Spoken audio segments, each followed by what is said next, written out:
Bismillahirrahmanirrahim. Today's topic of discussion is revision of antimicrobial drugs. आज हम antimicrobial drugs को revise करने वाले हैं with the help of specialized book which is called Becker US Assembly Review. तो आपने video को अभी से ही लाइक कर देना है, चैनल पर नहीं हो तो सब्सक्राइब कर देना है। जो एंटी माइक्रोबियल ड्रग्स होती है ये ऐसी ड्रग्स होती है जो माइक्रो ऑर्गेनिज्म से प्रोड्यूस होती है, हम इनसे आइसोलेट करते हैं और फिर इनको यूज़ करते हैं डिफरेंट माइक्रो ऑर्गेनिज्म के अगेंस्ट। ये बैक्टीरिया को, फंजाई को, वायरसेस को, बैक्टीरिया को डिस्ट्रॉय करने के लिए, बैक्टीरिया दो मरतबा आ गया यानी एक माइक्रो बैक्टीरिया आ गया, ठीक हो गया, ओके, इनके लिए इस्तेमाल होती है। अब जो एनारोबिक बैक्टीरिया है इनके अंदर कुछ इंपॉर्टेंट एंटी माइक्रोबियल ड्रग्स होती हैं, इनकी कुछ प्रॉपर्टीज़ होती है। फॉर एग्जांपल एक यहाँ पे वर्ड लिखा हुआ है minimal inhibitory concentration. Minimal inhibitory concentration, इसका क्या मतलब होता है? मिनिमल इनहिबिटरी कंसंट्रेशन वो कंसंट्रेशन कम से कम जो किसी भी ड्रग को रिक्वायर होती है बैक्टीरिया को किल करने के लिए, तो उसको बोलते हैं MIC। MIC is the lowest concentration of the drug needed to inhibit bacterial growth in vitro. Laboratory के अंदर, टेस्ट ट्यूब के अंदर वो कंसंट्रेशन जो बैक्टीरियल ग्रोथ को इनहिबिट कर देती है कम से कम, उसको बोलते हैं मिनिमल इनहिबिटरी कंसंट्रेशन। अब जो स्ट्रॉन्गर बैक्टीरियोस्टैटिक ड्रग्स होती है जिसने बैक्टीरियल ग्रोथ को सप्रेस कर देना है, उनकी लो MIC होता है, थोड़ी कंसंट्रेशन के ऊपर ज़्यादा किलिंग कर रहे हैं, ओके। और दूसरा वर्ड है मिनिमल बैक्टीरियसिडल कंसंट्रेशन। जो मिनिमल बैक्टीरियसिडल कंसंट्रेशन होती है ये प्रॉपर्टी होती है बैक्टीरियसिडल ड्रग की, जबकि MIC ये प्रॉपर्टी हम कह सकते हैं किसकी प्रॉपर्टी होती है? MIC ये बैक्टीरियोस्टैटिक की होती है। और आपको ये भी पता है कि जो बैक्टीरियसिडल ड्रग है अमाइनोग्लाइकोसाइड, फ्लोरोक्विनोलोन, ये कंसंट्रेशन डिपेंडेंट किलिंग बोलते हैं, ठीक हो गया, ओके। कि अगर आप इनके जो पीक लेवल को बढ़ा दें, मैक्सिमाइज कर दें, तो इनके रेट को और इनके एक्सटेंट को दोनों को बढ़ा देती है। दैट इज़ वाई जो अमाइनोग्लाइकोसाइड होती है वो हाई डोज में दिए जाते हैं और दिन में एक मरतबा दिए जाते हैं, इस प्रॉपर्टी की वजह से। इसके अलावा जो अदर बैक्टीरियसिडल ड्रग्स होती है बीटा लैक्टेम, वैनकोमाइसिन, इनमें टाइम डिपेंडेंट किलिंग होती है। अब इनका जो किलिंग एक्शन होता है वो ड्रग की कंसंट्रेशन के ऊपर डिपेंड नहीं करता होता और वो उस वक्त तक कंटिन्यू रहेगा जब इनका ब्लड लेवल MIC से MIC तो बैक्टीरियोस्टैटिक के लिए होती है, MPC से ज़्यादा होता है। इसके अलावा अमाइनोग्लाइकोसाइड, फ्लोरोक्विनोलोन के पास पोस्ट एंटीबायोटिक फिनोमिना भी होता है। पोस्ट एंटीबायोटिक फिनोमिना में ये होता है कि MPC से कंसंट्रेशन कम हो भी जाए तब भी ये बैक्टीरिया को किल करते रहते हैं। इसका मैकेनिज्म ये है कि जो टाइम लैग होता है वो टाइम लैग जिसमें बैक्टीरिया को अपने न्यू एंजाइम और सेलुलर कंपोनेंट को सिंथेसाइज करना पड़ता है, तो उस टाइम लैग की वजह से आपको पोस्ट एंटीबायोटिक फिनोमिना देखने को मिलता है। इसी पोस्ट एंटीबायोटिक फिनोमिना की वजह से हम अमाइनोग्लाइकोसाइड को दिन में एक मरतबा देते हैं। इसी पोस्ट एंटीबायोटिक इफेक्ट की वजह से फ्लोरोक्विनोलोन की क्लिनिकल एफिकेसी काफ़ी बढ़ जाती होती है। तो ये फ्लोरोक्विनोलोन के अंदर और अमाइनोग्लाइकोसाइड के अंदर दोनों के अंदर इंपॉर्टेंट रोल अदा करता है। कॉम्बिनेशन थेरेपी को देख लेते हैं कि आप ड्रग्स को कंबाइन करके देते हो। तो पहला है वर्ड सिनर्जिस्टिक। सिनर्जिस्टिक के अंदर जब दो ड्रग को कंबाइन करते हो तो इनका जो इफेक्ट होता है वो इंडिविजुअल ड्रग के एडिशन से काफ़ी ज़्यादा हो जाता है, तो उसको बोलते हैं सिनर्जिस्टिक एक्शन। तो इसकी एग्जांपल लिखी हुई है कि जो अमाइनोग्लाइकोसाइड होते हैं जो नॉर्मली इनएक्टिव होते हैं ग्राम पॉजिटिव ऑर्गेनिज्म के अगेंस्ट, लेकिन आप पेनिसिलिन के साथ या सेफलोस्पोरिन के साथ मिला के देते हो for the treatment of enterococcus infection, तो उसको बोलते हैं सिनर्जिस्टिक एक्शन। कि आप पेनिसिलिन को जेंटामाइसिन के साथ मिला के देते हो इन द एंटीरोकोकल एंडोकार्डिटिस, ओके। या फिर आप एक्सटेंडेड स्पेक्ट्रम पेनिसिलिन के अंदर जो पेनिसिलिन आ जाती है उसके अंदर आपको पता है कि जो टिकारसिलिन आती है, टिकारसिलिन को आप मिला के देते हो जेंटामाइसिन के साथ for the treatment of Pseudomonas, okay. और अम्फोटेरिसिन भी और फ्लूसाइटोसिन को मिला के देते हो in the treatment of cryptococcal meningitis, ठीक हो गया, ओके। इसके अलावा जो एंटी माइक्रोबियल जो ड्रग के कॉम्बिनेशंस होते हैं वो इन्फेक्शन को मैनेजमेंट करने के लिए भी इस्तेमाल होते हैं। फॉर एग्जांपल स्टेफिलोकोकस एपिडर्मिस और पेनिसिलिन रेजिस्टेंट निमोकोकाई को ट्रीट करने के लिए वैनकोमाइसिन प्लस रिफेम्पिन ऐड करते हो। तो 3 आपको या 4 आपको ड्रग कॉम्बिनेशन के एग्जांपल्स आनी चाहिए। ये सारे सिनर्जिस्टिक एक्शन के अंदर बिलोंग करती है। एडिटिव के अंदर जब 2 ड्रग को कंबाइन करते हो तो 2 ड्रग को कंबाइन करने से आप दोनों के इफेक्ट को आप ऐड कर देते हो। फॉर एग्जांपल सिप्रोफ्लॉक्सासिन है जो कि आप कह सकते हो सेकंड जनरेशन फ्लोरोक्विनोलोन है, मेट्रोनिडाजोल को मिलाते हो for the treatment of aerobic and anaerobic gut flora. Gram positive anaerobic bacteria की एग्जांपल होती है क्लोस्ट्रिडियम डिफिसिल और ग्राम नेगेटिव एनारोबिक एग्जांपल होती है बैक्टीरियोइड्स फ्रैजिलस, ओके। आप कभी कभार ड्रग को मिलाते होते for the treatment of emergency condition में सेप्सिस या मेनिंजाइटिस तो आप ड्रग के कॉम्बिनेशन को यूज करते हो इंपेरिकल थेरेपी के तौर पर। इंपेरिकल थेरेपी के अंदर होता क्या है? इंपेरिकल थेरेपी इसलिए बोलती है कि अभी किसी भी इन्फेक्शियस पार्टिकल का भी डायग्नोसिस नहीं हुआ, ओके। डायग्नोसिस से पहले आप जो ड्रग देना शुरू कर देते हो उनको बोलते हैं इंपेरिकल थेरेपी, ओके। और इसके अलावा आप ड्रग्स को कंबाइन करके इसलिए भी देते हो ताकि आप रेजिस्टेंस को डिले कर सकें। फॉर एग्जांपल टीबी के ड्रग्स होती है, अगर अकेले-अकेले दोगे तो फिर रेजिस्टेंस आ जाएगा, या मिक्स्ड इन्फेक्शन के अंदर भी आप उनको ड्रग्स को मिला के देते हो।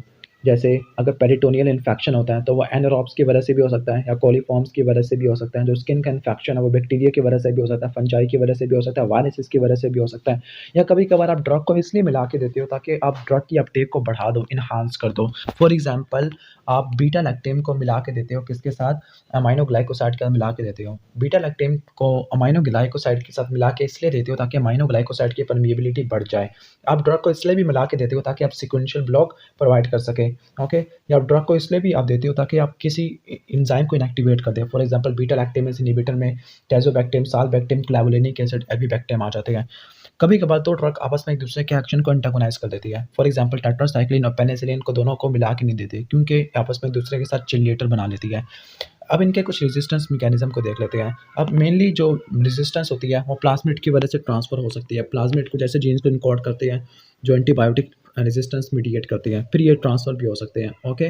फॉर एग्जांपल आपको पता है कि पेनिसिलिन के अंदर जो पेनिसिलिन बाइंडिंग प्रोटीन है उसकी अल्टरेशन हो सकती है, सेलुलर परमिएबिलिटी में चेंज आ सकता है, या फिर इफ्लक्स पम्प ज़्यादा हो सकती है, या फिर एंजाइम्स ऐसे होते हैं जो इनएक्टिवेट कर देते हैं, ओके? तो रेजिस्टेंस के मैकेनिज़्म तो आपको पहले से पता है कि 4 टाइप की होती है। कुछ एंटी माइक्रोबियल ड्रग्स की स्पेसिफिक टॉक्सिसिटी होती है, और कुछ आपको पता है कि कुछ एंटी माइक्रोबियल ड्रग्स प्रेगनेंसी के अंदर या न्यूनेट के अंदर नहीं देते। इसकी वजह क्या होती है? अमाइनो ग्लाइकोसाइड को, जेंटामाइसिन को क्यों नहीं देते? क्योंकि न्यूनेट के अंदर न्यूरोलॉजिकल डैमेज करवा देते हैं, क्यूरारी लाइक इफेक्ट है। क्यूरारी लाइक इफेक्ट के अलावा ये ऑटोटॉक्सिक भी होती है। टेट्रासाइक्लिन टूथ एनेमल डिस्प्लेसिया करवा देती है और बोन ग्रोथ को इनहिबिट कर देती है। सल्फोनामाइड बिलिरुबिन को डिस्प्लेस करने के बाद कर्निक टेरस करवा देती है। क्लोराम्फेनिकोल ग्रे बेबी सिंड्रोम करवा देती है, ओके? इसके अलावा जो एंटीवायरल और एंटी फंगल है उनको भी बड़ी एहतियात से देना पड़ता है। फ्लोरोक्विनिल उनको भी नहीं देते प्रेगनेंसी और छोटे बच्चों में क्योंकि ये आर्थ्रोपैथी करवा देती है, ग्रोइंग कार्टिलेज को डिस्ट्रॉय करना शुरू कर देती है, ओके? तो ये एडवर्स इफेक्ट होते हैं। यहाँ पे एडवर्स इफेक्ट लिखा हुआ है कि जैसे अमाइनो ग्लाइकोसाइड है वो नेफ्रोटॉक्सिक और हेरेडिटरी नर्व डैमेज होती है, जो सल्फोनामाइड और पेनिसिलिन की वजह से हाइपर सेंसिटिविटी रिएक्शन हो जाती है। और सबसे लास्ट में एक इंपॉर्टेंट चीज़ है वो है ड्रग इंटरैक्शन होता है, ओके? ड्रग इंटरैक्शन के कुछ ड्रग इंटरैक्शन एंटी माइक्रोबियल या दूसरी ड्रग में हो सकता है। फॉर एग्जांपल अगर आप अमाइनो ग्लाइकोसाइड को लूप डाययूरेटिक के साथ या वैनकोमाइसिन के साथ या सिस्प्लेटिन के साथ मिला के दोगे तो उनका नेफ्रोटॉक्सिसिटी या ऑटोटॉक्सिसिटी बढ़ जाती है, ओके? और आपको ये भी पता है कि जो सल्फोनामाइड्स होती है वो प्लाज्मा प्रोटीन के साथ कम्पीट करती होती है फॉर दैट बाइंडिंग, एल्ब्यूमिन के साथ करती होती है। अब करेगी तो हाँ, तो ये सल्फोनाइल यूरिया के साथ कम्पीट करेगी तो सल्फोनाइल यूरिया का लेवल ज़्यादा हो जाएगा, तो हाइपोग्लाइसीमिया करवा देगा। अगर ये वारफेरिन के साथ करेगी तो फिर हाइपोप्रोथ्रोम्बिनीमिया हो जाएगा। मेट्रोनिडाज़ोल अ, अगर रिएक्शन करते किसी ट्राइमेथोप्रिम सल्फामेथोक्साजोल के साथ, या फिर यानी सॉरी एथेनॉल को अगर आप लो मेट्रोनिडाज़ोल के साथ या कोट्रिमोक्साजोल के साथ या सेफ्लोस्पोरिन के साथ, 3 सेफ्लोस्पोरिन के नाम आने चाहिए, सिफाटोटान, सिफामेंडोल और सेफ्पोराज़ोन। ये अल्कोहल के साथ लो तो डाइसल्फिनाम लाइक रिएक्शन करवाना शुरू कर देते हैं। एरिथ्रोमाइसिन बहुत सारे एंजाइम के मेटाबॉलिज्म को इनहिबिट कर देती है। कीटोकोनाज़ोल ये भी बहुत सारे एंजाइम्स के मेटाबॉलिज्म को इनहिबिट कर देती है, ओके? जो रिफेम्पिन है ये इंड्यूसर होती है, जबकि ऊपर वाली क्या थी? स्टिमुलेटर थी मेटाबॉलिज्म के, ओके? यानी जो एंटीबायोटिक्स होती है ये साइटोक्रोम P450 एंजाइम को स्टिमुलेट भी करवाती है, इनहिबिट भी करवा देती है। अब हम स्टार्ट करते हैं एंटी बैक्टीरियल। कहते हैं कि जो एंटी बैक्टीरियल और एंटीबायोटिक दोनों वैसे सिनोनिम होते हैं, लेकिन जो एंटी बायोटिक्स होते हैं वो बैक्टीरिया से अलावा फंजाई को या एंटीवायरल ड्रग्स, या एंटीवायरल को तो नहीं कहेंगे, एंटी फंगल उन या एंटी प्रोटोजोअल उनको भी एंटीबायोटिक्स कह सकते हैं, लेकिन जो एंटी बैक्टीरियल होती है वो स्पेसिफिक होती है बैक्टीरिया के लिए। क्लासिफिकेशन को देख लेते हैं, बहुत सारी क्लासिफिकेशंस होती है कि अगर आपने कौन सा इफेक्ट प्रोड्यूस करवाना है या क्या स्पेक्ट्रम ऑफ एक्टिविटी होनी चाहिए या मैकेनिज्म ऑफ एक्शन किया है, तो कौन सा इफेक्ट आपने प्रोड्यूस करवाना है, तो बैक्टीरियसिडल और बैक्टीरियोस्टैटिक होती है कि this is the classification bye intended effect, कौन सा इफेक्ट आपने प्रोड्यूस करवाना है। तो 2 टाइप की होती है, बैक्टीरियसिडल और बैक्टीरियोस्टैटिक। बैक्टीरियसिडल किल करती है, इनके होस्ट इम्यून रिस्पॉन्स की ज़रूरत नहीं पड़ती, यानी आप इसको इम्यूनो कॉम्पिटेंट और इम्यूनो कॉम्प्रोमाइज़ दोनों के अंदर दे सकते होते हो, लेकिन जो सीवियर इमरजेंसी कंडीशन के अंदर आप बैक्टीरियसिडल को प्रेफर करते हो।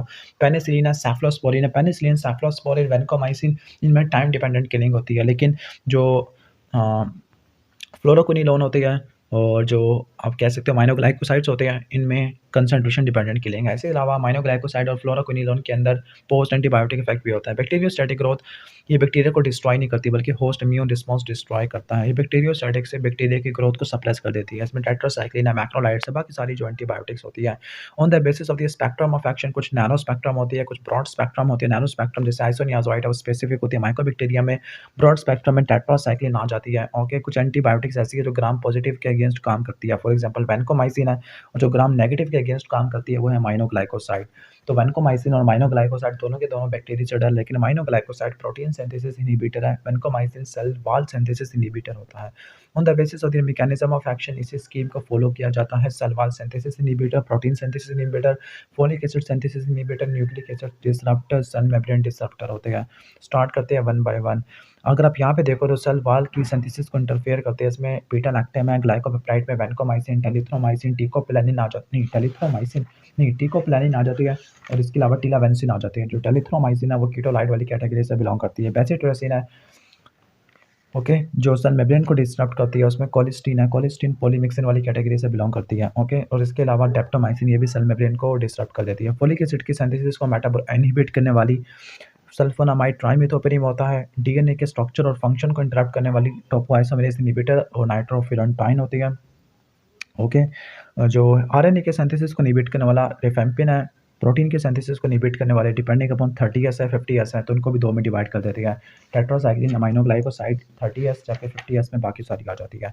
अब सेल वाल सिंथेसिस इनहिबिटर के अंदर ये जो ड्रग्स होती है ये सेल वाल को टारगेट करती है। इसमें पेनिसिलिन, सेफ्लोस्पोरिन, एस्ट्रियोनाम, मोनोबैक्टीरियम बोलते हैं, कार्बापेनिम है, वैनकोमाइसिन है, इसके अलावा बीटा लैक्टेमेस इनहिबिटर भी होती है जो कि काम करती है प्लाज्मिड इनकोडेड जीन के अगेंस्ट काम करते हैं। प्लाज्मिड इनकोडेड जीन के अंदर एग्जाम्पल आ जाती है गोनोकोकाई आ जाती है, हीमोफिलस इन्फ्लुएंजा है, ई कोलाई और स्ट्रेप्टोकोकाई होती है, जबकि जिसके खिलाफ काम नहीं करती तो वो आ जाता है सूडोमोनास ई से एंटीरोबैक्टर रसेस सिरेशिया होती है। ओके, सिरेशिया होती है।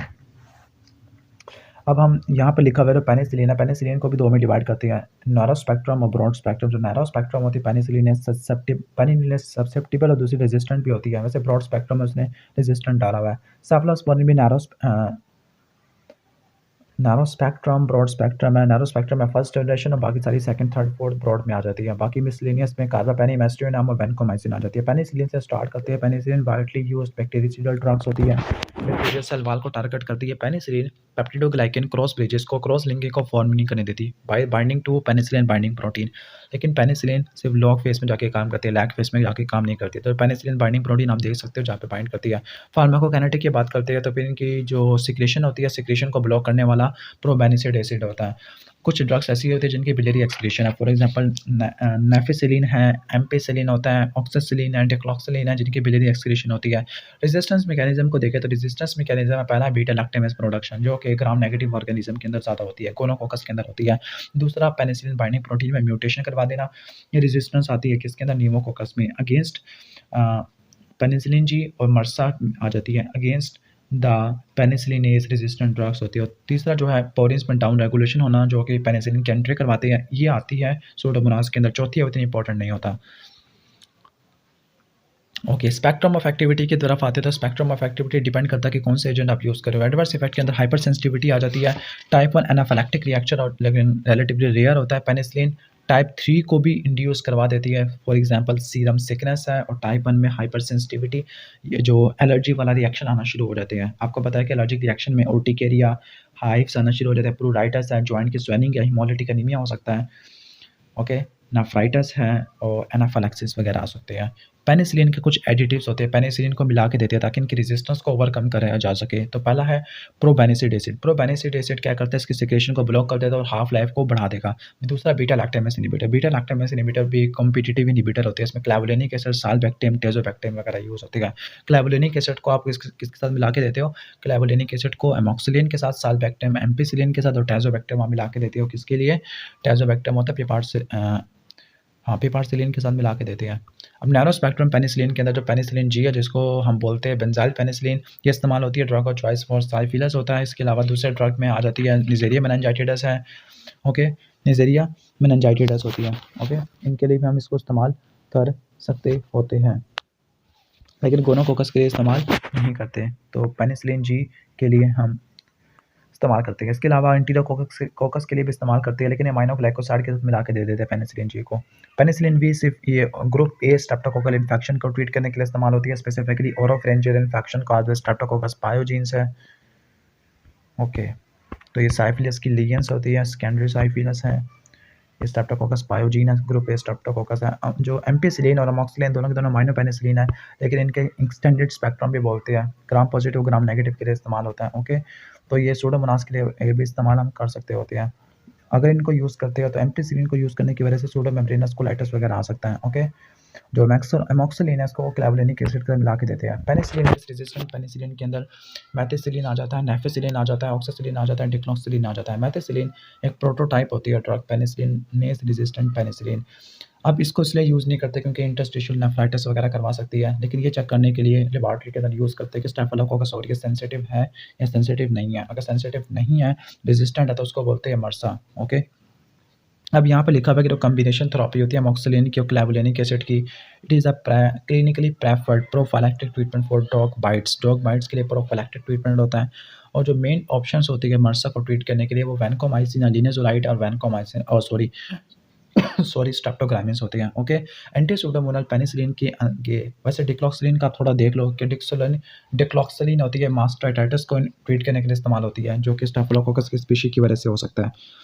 एंटी सूडोमोनल पेनिसिलिन के अंदर कार्बोक्सी पेनिसिलिन आ जाती है। कार्बोक्सी पेनिसिलिन के अंदर कार्बिनिसिलिन और टिकारसिलिन आ जाता है, जबकि यूरिडो पेनिसिलिन के अंदर पिपारसिलिन आता है।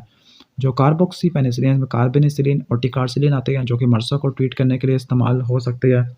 नहीं, मर्सा नहीं, मेथिसिलिन सेंसिटिव। ओके, और सूडोमोनास और क्लैप्सिला को ट्रीट करने के लिए भी हम उसको यूज़ कर सकते हैं, जबकि अमोक्सिलिन और जो थी एम्पिसिलिन ये यूज़ नहीं होती। यूरिडो पेनिसिलिन है, ये इस्तेमाल होती है, ये भी एंटी सूडोमोनल है और इसको टेजोबैक्टीम के साथ मिला के देते हैं। नेक्स्ट है सेफ्लोस्पोरिन, कार्बापेनिम और मोनोबैक्टीम। सेफ्लोस्पोरिन, कार्बापेनिम और मोनोबैक्टीम तीनों की तीनों बैक्टीरियल सेल वाल को टारगेट करती है। सेफ्लोस्पोरिन वाइडली यूज होती है क्लिनिकली। मैकेनिज्म ऑफ एक्शन को देखें तो उनका मैकेनिज्म ऑफ एक्शन पेनिसिलिन जैसा ही है, बैक्टीरियाइड होती है। फार्माकोकाइनेटिक में रिलेटिवली अनमेटाबोलाइज्ड फॉर्म में एक्सक्रीट होते हैं।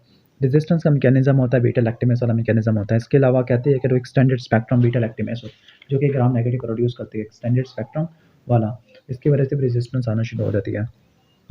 अब नेक्स्ट आते हैं स्पेक्ट्रम ऑफ एक्टिविटी। इनको 4 जनरेशन में डिवाइड करते हैं डिपेंडिंग अपॉन देयर डिस्कवरी और there activity against gram negative organism. जो फर्स्ट और सेकंड होती है इनकी ग्राम नेगेटिव के अगेंस्ट कम एक्टिविटी होती है, थर्ड और फोर्थ की रिलेटिवली ज़्यादा होती है।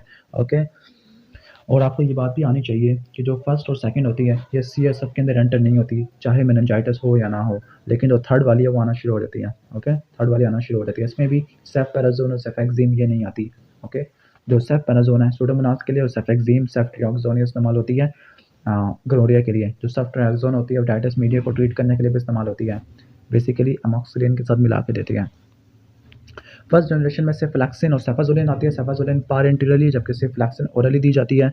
ये प्रोफाइलेक्सिस के तौर पे काम आती है for cellulitis before surgery. Second generation के अंदर सिफोरॉक्सीम, सिफाक्लोर, सिफामेंडोल ये इस्तेमाल होती है मोफिलस इन्फ्लुएंजा और इसके लिए मोरक्सिला कैटारालिस के लिए इस्तेमाल होती है। और इसके अलावा जो सिफोटिटान, सिफोक्सेटिन है और सेफ्टीजॉक्सिम होती है, ये बैक्टीरियोइड फ्लैजिलस को ट्रीट करने के लिए इस्तेमाल होती है। ओके, अब फोर्थ जनरेशन में बात करते हैं। फोर्थ जनरेशन में सेफीपीम और सेफीपिरोम होती है। ये ये इस्तेमाल होती है किसके लिए? ये इस्तेमाल होती है निमोकोकाइस के लिए और इस्तेमाल होती है हीमोफिलस इन्फ्लुएंजा, ये से एंटीरोबैक्टर और एंसिनेजिरियन के लिए इस्तेमाल होती है। ओके, फिफ्थ जनरेशन में सेफ्ट्रोलोन आ जाती है, सेफ्टीबिप्रोल आ जाती है, जो कि मर्सा को ट्रीट करने के लिए इस्तेमाल होता है। एडवर्स इफेक्ट में 10% पेशेंट्स के अंदर एलर्जिक रिएक्शन आना शुरू हो जाता है, जो कि पेनिसिलिन से जिनमें एलर्जी होती है। ओके, अदर एडवर्स इफेक्ट के अंदर पेन आ जाता है इंट्रामस्कुलर साइट के ऊपर। ओके, अदर एडवर्स इफेक्ट के अंदर जो pen eight intramuscular injection site हो सकता है, फ्लेबाइटिस हो सकता है, नेफ्रोटॉक्सिटी हो सकती है और हाइपोप्रोथर्मिया डाइसल्फिनाम लाइक रिएक्शन हो सकता है। ये एडवर्स इफेक्ट में आ जाता है। नेक्स्ट कैटेगरी है कार्बापेनिम्स। कार्बापेनिम में डोरीपेनिम, इमीपेनिम, एर्टापेनिम और आ जाती है इमीपेनिम आ जाती है। इसमें जो इमीपेनिम होता है उसको तोड़ने वाला एक एंजाइम होता है किडनी के अंदर, जिसको बोलते हैं रीनल डिहाइड्रोपेप्टिडेज। ठीक है, रीनल डिहाइड्रोपेप्टिडेज 1। अब इसको इनहिबिट करने के लिए हम कोलिस्टेटिन देते हैं ताकि हम इमीपेनिम को आराम से एडमिनिस्टर कर सके। ओके, ठीक हो गया। बाकी जो कार्बापेनिम है उनको तोड़ने वाला कोई एंजाइम नहीं होता। इनके क्लिनिकल स्पेक्ट्रम को देखते हैं तो जो कार्बापेनिम्स होते हैं ये कोर ड्रग ऑफ चॉइस है for the secondary SEC, S for serratia, E for enterobacter और C फॉर सिट्रोबैक्टर, इनके लिए ड्रग ऑफ चॉइस होता है। सूडोमोनाल इन्फेक्शन के लिए अगर इनको माइनोग्लाइकोसाइड के साथ मिला के देंगे तब इसी तरह जाके काम कर देती है। बीटा लैक्टम में से रिलेटिवली रेजिस्टेंट होती है। जो इमीपेनिम, मीरोपेनिम, डोरीपेनिम है, कार्बापेनिम होती है। अब इनकी भी क्रॉस एलर्जेनिसिटी होती है। जिनकी पेनिसिलिन से पहले एलर्जी होगा तो उनमें कार्बापेनिम नहीं देंगे, बल्कि सिर्फ only drug which is administered after penicillin allergy is monobactam, aztreonam नाम ये देते हैं। जो काम करती है ग्राम नेगेटिव रॉड्स के अगेंस्ट, स्पेसिफिकली क्लैप्सिला, स्यूडोमोनास और सिडेशिया, इनके अगेंस्ट जाके काम करती है। किप से आपने याद रखना है, ठीक है, किप से आपने याद रखना है, ओके। लेकिन इसके कोई ग्राम पॉजिटिव रॉड या एनारॉब के अगेंस्ट कोई एक्टिविटी नहीं होती।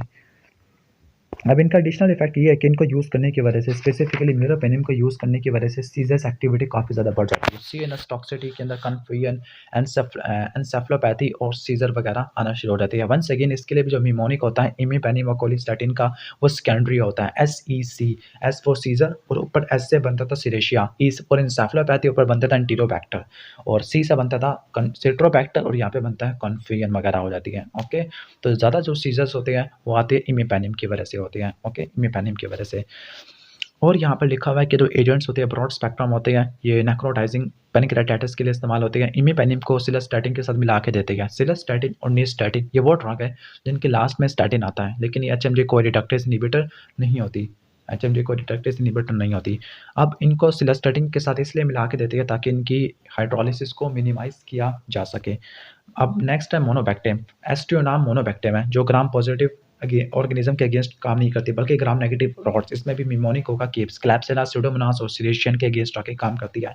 एस्ट्रियो नाम के वेरी फ्यू साइड इफेक्ट होते हैं और इसकी पेनिसिलिन या सेफ्लोस्पोरिन के साथ कोई क्रॉस एलर्जेनिसिटी नहीं होती। नेक्स्ट है ग्लाइकोपेप्टाइड। ग्लाइकोपेप्टाइड में वेनकोमाइसिन होती है। वेनकोमाइसिन डी एलानिन टर्मिनल पे जाके बाइंड करती है पेंटापेप्टाइड की और ट्रांसग्लाइकोसाइलेशन को ब्लॉक कर देती है, ओके। अब इसकी रेजिस्टेंस आ जाती है वेनकोमाइसिन रेजिस्टेंट एंटीरोकोकाई और स्टेफिलोकोकस ऑरियस में आ जाती है। मैकेनिज्म क्या होता है, एलानिन को रिप्लेस कर देती है लैक्टेट से। ये ड्रग इस्तेमाल होती है मर्सा के अगेंस्ट काम करते हैं और वो भी आप और इसके अलावा सेफ ट्राइब्जोन के साथ मिला के देते हो for the treatment of PRSP, okay, PRSP के लिए देते हो। और लास्ट है कोलेस्ट्रीडियम डेफिसिल के लिए इस्तेमाल करते हो। और ग्लाइकोपेप्टाइड के अंदर वेनकोमाइसिन के अलावा और आ जाती है टिकोप्लानिन और टेलावेंसिन। यानी जो वेनकोपेप्टाइड है, ग्लाइकोपेप्टाइड एंटीबायोटिक है जो ग्राम पॉजिटिव ऑर्गेनिज्म को ही ट्रीट करने के लिए इस्तेमाल होती है।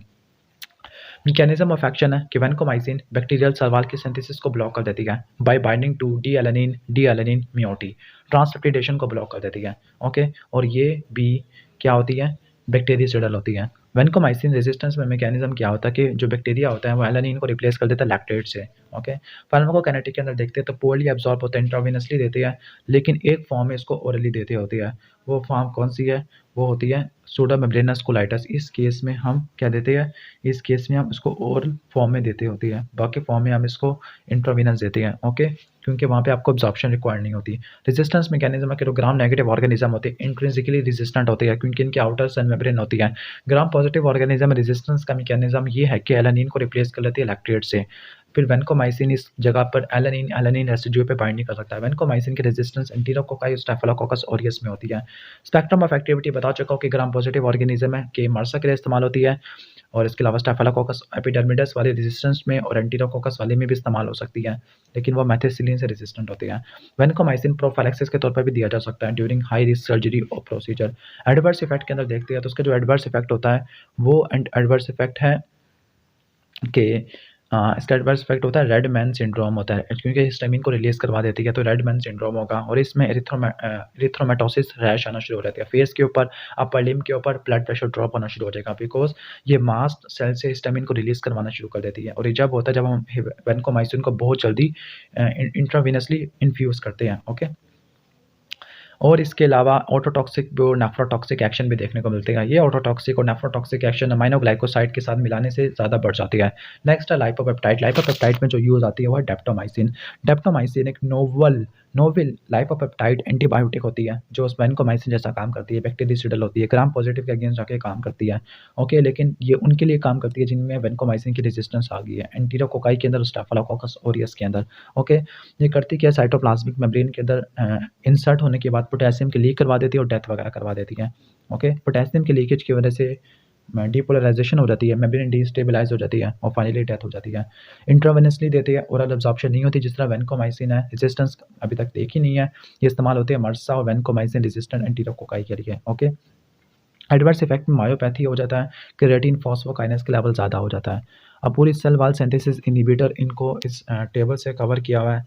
ओके, तो ये जो टेबल है, अगर आपने पढ़ा हो, वो ये सारा जो टेबल है ये कहाँ से डिराइव किया गया है? ये निकाला गया है एक मिनी कैटसन वाली से, मिनी कैटसन से टेबल डिराइव किया गया है। ओके, तो ये आप वहाँ पे जाके देख लेना, मिनी कैटसन वाला टेबल है ऑलमोस्ट।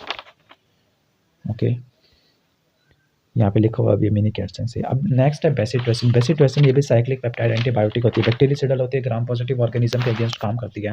मैकेनिज्म ऑफ एक्शन ये है कि ये डीफॉस्फोरिलेशन करवा देती है कैरियर मालिक्यूल की। पेप्टिडोग्लाइकन के लिए जो कैरियर मालिक्यूल होता है उसकी डीफॉस्फोरिलेशन करवा देती है। ओके, नेफ्रोटॉक्सिसिटी होने की वजह से इसको लिमिटेड यूज़ होता है। ओके, बाकी आपने कुछ याद नहीं करना। प्रोटीन सिंथेसिस इनहिबिटर है, वैसे एक इन्होंने छोड़ दिया हुआ है fosfomycin. Fosfomycin anti metabolite inhibitor होता है किसका? साइटोसोलिक इनोल पायरुवेट ट्रांसफेरेज का, इनोल पायरुवेट ट्रांसफेरेज का। ये ड्रग एनेसिटाइल म्यूरामिक एसिड को बनने नहीं देती, जो कि पेप्टिडोग्लाइकन का एक इंपॉर्टेंट कंपोनेंट है। इसकी रेजिस्टेंस के अंदर ड्रग की एकोमुलेशन को कम कर देता है, बैक्टीरिया इंट्रासेलुलर एकोमुलेशन को कम कर देता है। ओके, अब ये ड्रग होती है मेनली, ये ड्रग कहते हैं कि ड्रग इस्तेमाल होती है यूटीआई के लिए, यूरिनरी ट्रैक इन्फेक्शन को ट्रीट करने के लिए इस्तेमाल होती है। ओके, जो फॉस्फोमाइसिन है ये सिनर्जिस्टिक होती है with beta lactam antibiotic in fluoroquinolone. Next है protein synthesis inhibitor. Protein synthesis inhibitor दो टाइप के होते हैं, डिपेंडिंग अपॉन 70 एस पे जाके काम कर रहे हैं या फिर 30 एस पे जाके काम कर रहे हैं। ठीक है, अब ये वाले जो एजेंट्स होते हैं ये बैक्टीरिया की प्रोटीन के सिंथेसिस को ब्लॉक कर देते हैं। ओके, अब यहाँ पर लिखा हुआ है कि मेनली जो प्रोटीन सिंथेसिस इनहिबिटर बैक्टीरियोस्टैटिक होती है, लेकिन जो क्लोराम्फेनिकोल है, जो क्लोराम्फेनिकोल बैक्टीरियासिडल होता है कुछ के लिए। फॉर एग्जांपल अगर मैं आपको नाम बताऊँ कि जो बैक्टीरियासिडल किन किन के लिए होता है, तो उसका निमोनिक होता है HBN होता है, हीमोफिलस इन्फ्लुएंजा होता है, निजेरिया मेनिनजाइटिस होता है और बैक्टीरियोइड्स होता है HBN, तो इनके लिए बैक्टीरियासिडल होता है। दूसरी स्ट्रेप्टोग्रामिन होती है, तीसरी माइनोग्लाइकोसाइड होती है। ये तीनों के दिनों क्या होती है? बैक्टीरियासिडल होती है, बाकी सारी बैक्टीरियोस्टैटिक होती है।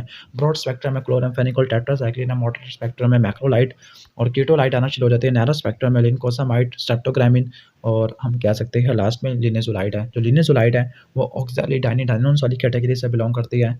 ओके, और जो इसके अलावा टेडिजुलाइड भी आ जाती है। स्ट्रेप्टोग्रामिन में क्यूनिप्रोस्टोन और डेल्फोप्रेस्टोन आ जाती है। लिनकोसामाइड में क्लिंडामाइसिन आ जाती है। कीटोलाइट में टेलिथ्रोमाइसिन आ जाती है। मैक्रोलाइट्स के अंदर फिडॉक्सामाइसिन, एरिथ्रोमाइसिन, क्लैरिथ्रोमाइसिन, एजिथ्रोमाइसिन आ जाती है। टेट्रासाइक्लिन के अंदर आ जाती है टीगेसाइक्लिन है, डिमेक्लोसाइक्लिन है, एमिनोसाइक्लिन है, डॉक्सीसाइक्लिन और टेट्रासाइक्लिन आ जाती है। क्लोराम्फेनिकोल के अंदर मजीद कुछ भी नहीं आता। स्टार्ट करते हैं टेट्रासाइक्लिन वाली कैटेगरी से। तो टेट्रासाइक्लिन होती है ब्रॉडेस्ट स्पेक्ट्रम बैक्टीरियोस्टैटिक एंटीबायोटिक होती है।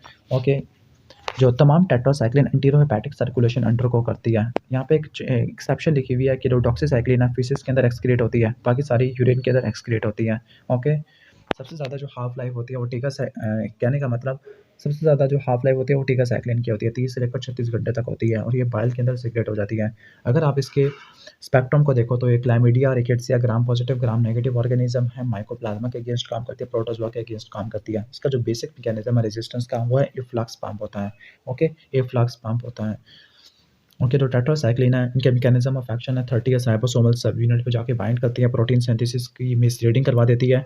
टेट्रासाइक्लिन बेसिकली बैक्टीरियोस्टैटिक होती है। फार्माकोकाइनेटिक में देखते हैं तो डॉक्सीसाइक्लिन और अमीनोसाइक्लिन जीआईटी से अब्जॉर्ब हो जाती है रिगार्डलेस ऑफ फूड, क्या फूड दो या ना दो। लेकिन जो बाकी जो ड्रग होती है उनकी एब्जॉर्प्शन फूड से या मल्टीवैलेंट के टाइम से ब्लॉक हो जाती है। कैल्शियम है, आयरन है, एल्यूमिनियम इनकी वजह से ब्लॉक हो जाती है। ओके, तो आपको जो टेट्रासाइक्लिन और डिमेक्लोसाइक्लिन है इनके एब्जॉर्प्शन के लिए पेट को खाली कराना पड़ता है। रेजिस्टेंस मैकेनिज्म है, सबसे प्राइमरी मैकेनिज्म है एफ्लक्स पंप, जो ट्रांसपोर्टर पंप्स प्लाज्मिड्स कोड होती है। दूसरा मैकेनिज्म है राइबोसोमल प्रोडक्शन है। ठीक है, राइबोसोमल प्रोडक्शन होती है, राइबोसोम को प्रोडक्ट करने वाली राइबोसोमल प्रोडक्शन प्रोटीन है जो बचा लेती है। ओके, नेक्स्ट हम देख लेते हैं spectrum of activity. Spectrum of activity gram positive gram negative chlamydia के लिए काम करती है। आपको पता है कि जो डॉक्सीसाइक्लिन है क्लाइमीडिया, रिकेट्सिया, स्पायरोकीट्स के लिए, माइकोप्लाज्मा के लिए जो स्पाइरोकीट के इस्तेमाल होती है। ओके, इनके डिजीज़ वगैरह लिखा हुआ है। प्राइमरी अगर आप यूज़ करते हैं तो प्राइमरी में माइकोप्लाज्मा, क्लैमिडिया, रिकेट्सिया, वेबियो के लिए भी इस्तेमाल होती है, स्पायरोकीट्स के लिए भी इस्तेमाल होती है। इसके अलावा जो कम्युनिटी एक्वायर्ड अमोनिया के अल्टरनेटिव एजेंट के तौर पर भी इस्तेमाल होती है डॉक्सीसाइक्लिन।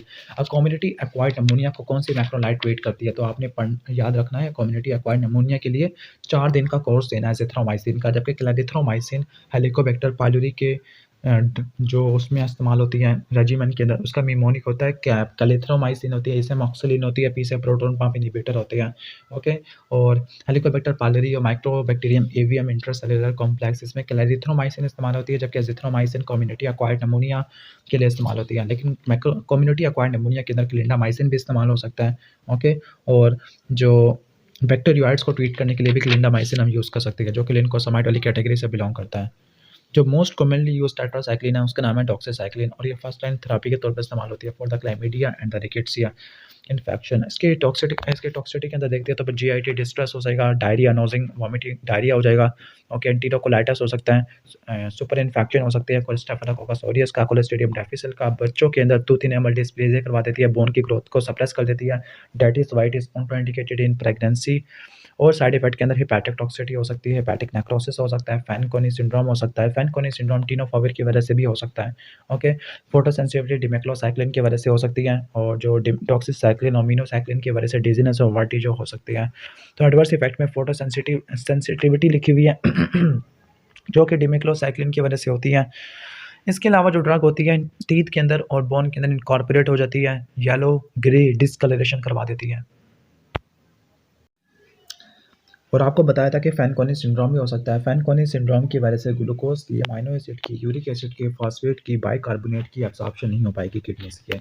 अब नेक्स्ट चलते हैं अमाइनोग्लाइकोसाइड की तरफ। अमाइनोग्लाइकोसाइड में जेंटामाइसिन, अमीक एसिड, टोब्रामाइसिन और स्ट्रेप्टोमाइसिन, स्पेक्टिनोमाइसिन आना शुरू हो जाती है।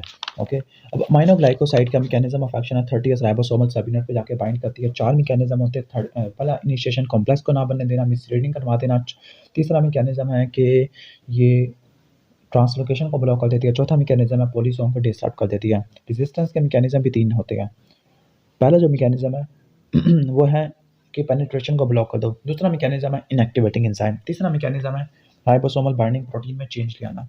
ओके, फार्माकोकाइनेटिक में देखते हैं तो पार इंटीरियरली देते हैं, टॉपिकली अप्लाई करते हैं, लेकिन इनको ओरल इसलिए नहीं देते क्योंकि जीआईटी से एब्जॉर्ब नहीं हो पाते। रेजिस्टेंस का मैकेनिज्म बता दिया है कि पेनिट्रेशन को कम कर दो, एंजाइमेटिक डिग्रेडेशन करवा दो, ओके, एसिटाइलेशन वगैरह करवा दो, या फिर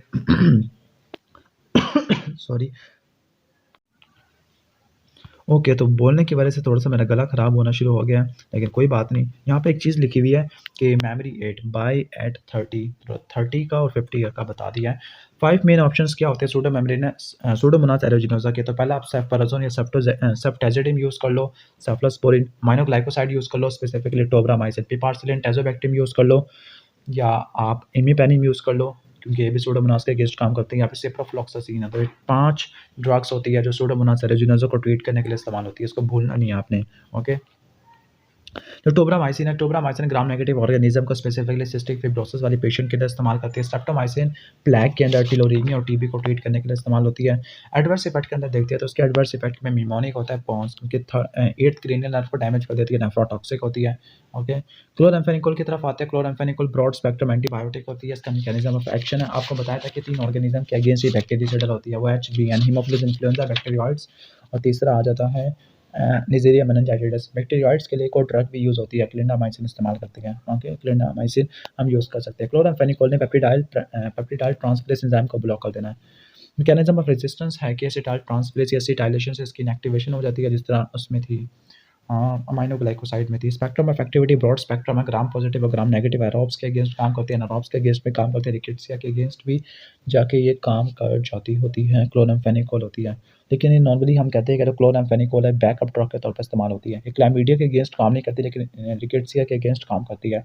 तो मेनली ये बैकअप ड्रग होती है। फॉर एग्जाम्पल वो साल्मोनेला के लिए, नीमोकोकल या मेनिंजोकोकल मेनिंजाइटिस वाले केस के अंदर भी इसको ट्रीट करने के लिए इस्तेमाल होती है। रिकेट्सिया के लिए होती है, बैक्टीरियोइड्स के लिए होती है। ओके, टॉपिकल भी यूज़ होती है।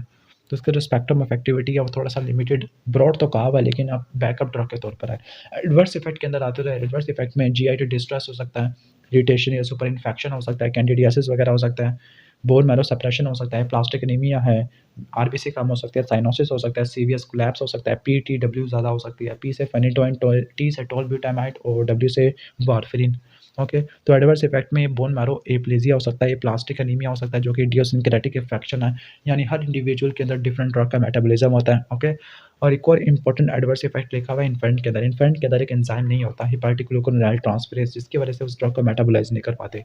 ओके, अब है नेक्स्ट है मैक्रोलाइट्स। मैक्रोलाइट्स में एरिथ्रोमाइसिन, एजिथ्रोमाइसिन, क्लैरिथ्रोमाइसिन, ये 50 एस राइबोसोमल सब यूनिट पे जाके बाइंड करते हैं, इनहिबिट कर देते हैं। अब इनके गुड ओरल एब्जॉर्प्शंस होती है। मैकेनिज्म ऑफ रेजिस्टेंस को देख लेते हैं। मैकेनिज्म ऑफ रेजिस्टेंस है कि जो यहाँ पे एक बात लिखी हुई है कि जो एजिथ्रोमाइसिन है वो सेफ्ट्रियोक्सोन के अल्टरनेटिव के तौर पे काम आती है इन द गनोरिया, और ये साइफिलिस के अंदर भी इस्तेमाल होती है as replacement to penicillin G, तो रिप्लेसमेंट के तौर पर ज़्यादा इस्तेमाल हो रही है। इफ्लक्स पम्प मेनली मैकेनिज्म है, और उसके अलावा मिथाइलेस एंजाइम भी होता है जो मिथाइलेशन से उसको इनएक्टिवेट वगैरह कर देता है, और कुछ हाइड्रोलिटिक एंजाइम भी प्रोड्यूस होती है जो कि मैक्रोलाइट को डिस्ट्रॉय करना शुरू कर देती है। जो मैक्रोलाइट होती है ये एटिपिकल ऑर्गेनिज्म के अगेंस्ट काफ़ी ज़्यादा एक्टिव होती है। एटिपिकल ऑर्गेनिज्म में माइकोप्लाज्मा, क्लैमिडिया और लीजियोनीला नीमोफिला आ जाती है। Erythromycin common second line drug है टू पेनिसिलिन होती है। Mycoplasma, chlamydia, corynebacterium diphtheriae, lyme disease, listeria इनके लिए इस्तेमाल होती है। Azithromycin moraxella catarrhalis, haemophilus influenzae के लिए इस्तेमाल होती है। ल्यूजिनीला के लिए भी ड्रग ऑफ चॉइस है। 5 यहाँ पे 4 डे लिखा हुआ है फॉर कम्युनिटी एक्वायर्ड अमोनिया, और जो 1 डोज होती है वो क्लैमिडिया ट्रकोमेटिस के लिए इस्तेमाल होती है। Clarithromycin mycobacterium avium intracellular complex leprosy के अगेंस्ट काम आती है।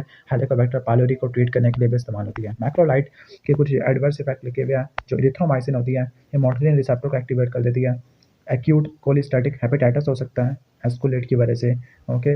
और ये कुछ ड्रग इंटरेक्शन भी लिखे हुए हैं। जो एजिथ्रोमाइसिन होती है वो हिपैटिक P450 को इनहिबिट नहीं करती, बाकी वो कर जाती है। नेक्स्ट है क्लिंडामाइसिन। क्लिंडामाइसिन लिनकोसामाइड एंटीबैक्टीरियल ड्रग होती है। मैक्रोलाइट से स्ट्रक्चरली अनरिलेटेड होती है। मैकेनिज्म ऑफ एक्शन के अंदर इसका जो मैकेनिज्म सिमिलर होता है मैक्रोलाइट से, ओके। तो क्लिंडामाइसिन है गुड ओरल एब्जॉर्प्शन है। रेजिस्टेंस का मैकेनिज्म है gram negative aerobes are resistant होते हैं, इंट्रिंसिकली रेजिस्टेंट होते हैं। अब मैकेनिज्म क्या होता है, क्योंकि आउटर मेम्ब्रेन से पेनिट्रेट नहीं कर पाती, ये सिर्फ इस्तेमाल होती है एनारोब बैक्टीरियोइड्स के लिए, लेकिन ग्राम नेगेटिव एरोब्स के लिए किसी काम की नहीं होती। इसके अलावा जो एंटीरोकोकस फिसालिस होता है वो भी इंट्रिंसिकली रेजिस्टेंट होता है via flux transport system, okay. Flux transport system तो ये बैक्टीरियोइड्स के लिए, फ्यूजर बैक्टीरियम के लिए इस्तेमाल होती है। एंटोकार्डियटिस के लिए भी इस्तेमाल होती है। नीमोसिस्टस जीरोवेगाई के लिए भी इस्तेमाल होती है। पिरामिथिमिन के साथ मिला के देती है for the treatment of toxoplasmosis. लेकिन क्लिंडामाइसिन की वजह से, एम्पिसिलिन की वजह से, सेफलोस्पोरिन की वजह से, फ्लोरोक्विनोलोन की वजह से सोडा मेम्ब्रेनस कोलाइटिस हो सकता है। लिनेजुलाइट और डाइडिजुलाइट दोनों के दोनों बिलोंग करती है किस कैटेगरी से बिलोंग करती है, ये बिलोंग करती है ऑक्सैलिडाइनिडोरियंस वाली कैटेगरी से बिलोंग करती है, ओके। जो लिनाजुलाइड है ये 23S part of 50S ribosomal सब यूनिट पे जाके बाइंड करती है, और बाइंड करने के बाद ये इसको प्रोटीन सिंथेसिस को ब्लॉक कर देती है। मेनली ड्रग इस्तेमाल होती है किसके लिए, लिस्टेरिया मोनोसाइटोजीन के लिए, कॉर्निबैक्टीरियम डिप्थीरियाई के लिए, पेनिसिलिन के लिए और वैनकोमाइसिन के लिए। इसका मिमोनिक होता है क्लोव। इसके साइड इफेक्ट में देखते हैं तो साइड इफेक्ट के अंदर स्टेंट मिमोनिक आ जाएगा। मिमोनिक ही मिमोनिक है। एस से सेरोटोनिन सिंड्रोम, टी से हम कह सकते हैं थ्रोम्बोसाइटोपिनिया हो जाएगा, ओके। थ्रोम्बोसाइटोपिनिया ये इंपॉर्टेंट चीज़ है। और एन से न्यूट्रोपिनिया हो जाएगा। जो टेडिजुलाइड है वो भी मर्सा के अगेंस्ट काम करती है, ओके। ये भी मर्सा के अगेंस्ट काम करती है, यानी जो पेनिसिलिन से रेजिस्टेंट होती है मर्सा और PRSP है, वैनकोमाइसिन से रेजिस्टेंट होती है VRI, इनके अगेंस्ट काम करती है। लिस्टेरिया मोनोसाइटोजीन के लिए, और इसके अलावा कॉर्निबैक्टीरियम के लिए भी इस्तेमाल करते हैं। एडवर्स इफेक्ट में थ्रोम्बोसाइटोपिनिया है। और इसके अलावा जो लिनाजुलाइड है ये मोनोअमीन ऑक्सीडेज इनहिबिटर भी होती है, ओके। अब यहाँ पे लिखा हुआ है कि कोलेस्ट्रीडियम डिफिसिल है, सूडोमेम्ब्रेनस कोलाइटिस करवा देता है। ट्रीटमेंट ऑफ चॉइस मेट्रोनिडाजोल है। फिर इसके बाद वैनकोमाइसिन आती है। वैनकोमाइसिन के बाद फिडॉक्सामाइसिन आ जाती है। Vancomycin traditionally drug of choice है फॉर एंटीरोकोकस, लेकिन एंटीरोकोकस फिसालिस के लिए किसी काम की नहीं होती। तो दूसरे ऑप्शन में लिनेजुलाइड है, पेनिसिलिन प्लस अमाइनोग्लाइकोसाइड ये इस्तेमाल कर सकते हैं। क्विनिप्रिस्टन, डाल्फोप्रिस्टन ये भी हम यूज़ कर सकते हैं VRE के लिए, ठीक हो गया, VRE के लिए, ओके। नेक्स्ट यही है स्ट्रेप्टोग्रामिन, क्विनोप्रिस्टोल, डाल्फोप्रिस्टन दोनों के दोनों स्ट्रेप्टोग्रामिन एंटीबायोटिक होती है, बैक्टीरियाइडल होती है। मैकेनिज्म ऑफ एक्शन 50 राइबोसोमल सब यूनिट को ब्लॉक कर देना। रेजिस्टेंस मैकेनिज्म एंटीरोकोकस फिसालिस में इंट्रिंसिक होती है, फ्लक्स ट्रांसपोर्ट के लिए ये भी इस्तेमाल होती है। मर्सा के लिए VRE के लिए इस्तेमाल होती है। एडवर्स इफेक्ट में देखो तो ये कुछ एंजाइम्स को इनहिबिट कर देती है, ओके। और इसके अलावा हम कह सकते हैं कि इसके पास भी पोस्ट एंटीबायोटिक इफेक्ट होता है। आर्थरालजिया, माल्जिया सिंड्रोम करवा देती है।